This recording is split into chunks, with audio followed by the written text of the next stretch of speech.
Continue with our isolation interviews. Big day of racing at Randwick tomorrow out of Sydney. We've caught up with leading jockey Hugh Bowman. Hugh, thanks for joining us.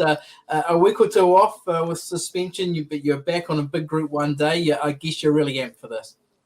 Yeah, I am, Aidan. It was a shame to miss last weekend. It was one of the signature days in our whole year, but it's one of the hazards of the industry, unfortunately, and I had to watch it from the TV at home, but looking forward to tomorrow, and I've got some really good rides to round off what's been a really successful autumn carnival in Sydney, despite the extraordinary circumstances.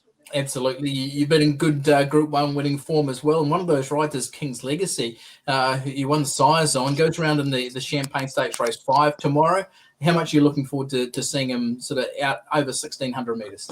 Yeah, I'm looking forward to the race. I personally don't think the race is as strong as the race he won last start, but it is a little bit of an unknown going up the mile. My gut feeling is that he will release the 1,600 metres, but you're taking on the best horses around at this level, and we'll have to have our wits about us. But I think he was $24 when he won the Sires, so he's certainly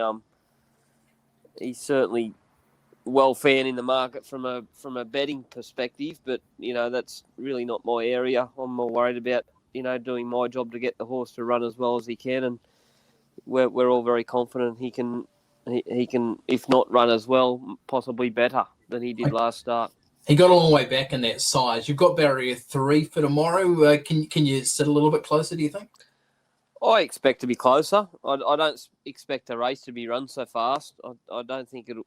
I think it'll be more of a standardly run event. The Sires was run at a frantic speed. There was a lot of pressure, which just continued all the way through, and conditions were very hard that day too. There was a strong wind, headwind, so the horses up the front were really pushing into that from about the 600, 700 metre mark. So, conditions suited him to a degree last start, but he was the only one to come out of the pack and finish like he did, and it was an exceptional performance. And I think he can.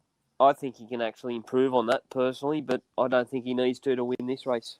Okay, a heap of runners for the Godolphin team and James Cummings to end the program. Among those is Bivouac in the All-Age Stakes. He was terrific going back 3 starts in the Newmarket. What do you make of the TJ Smith run? I thought he was terrific in that too. Unfortunately, he didn't break cleanly. He jumped up in the air a little bit and missed the start consequently. And unfortunately, we were way back. Well, sat last, I think. So He had no hope of winning, but he did run very well. And I think his run has gone under the radar a little bit, to be perfectly honest, because, Nature Strip, I'll take nothing away from him.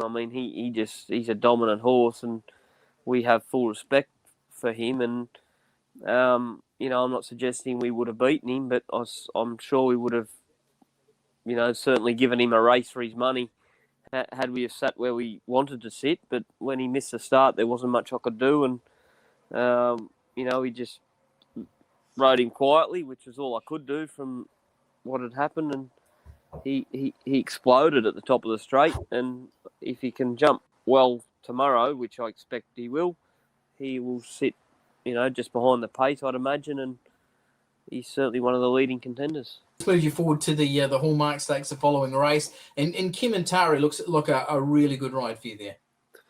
Well, he is. He's an interesting horse because he went to stud, and as we know, he was infertile or to a degree, and he's back as a racehorse now. And this horse I've had a bit to do with in this prep. I've ridden him in his trials, and I rode him in the Galaxy, and he's just come back really well. He's just a really happy horse, and he's drawn beautifully, and I think he'll make his presence felt. Yeah, other rides there tomorrow, Hugh. You begin race 2, Torfig Boy, race 3, Pinsec, race 4, you've got Pancho, Best of Days in race 6, and in the last you've got Rania. Of those, which is the most favoured for you? I like Pancho. I think he's been running quite consistently in better class races.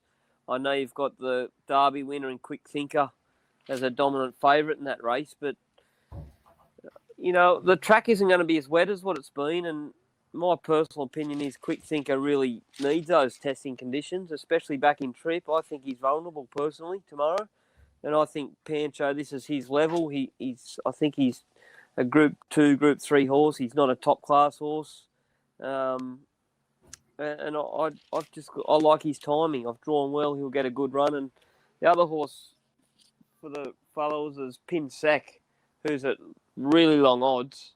Again, a drier track tomorrow. I'm not expecting to win the race. I think that number 2 will be just probably too good, but I think Pinsec can run really well. Well, much better than it has been on a dry track. Great stuff, Hugh. I really appreciate you going through your book of rides on All Age Stakes Day. Of course, Group 1 Day in Sydney, it's just not the same without you, so we're really looking forward to seeing you back out in action tomorrow. Thanks very much.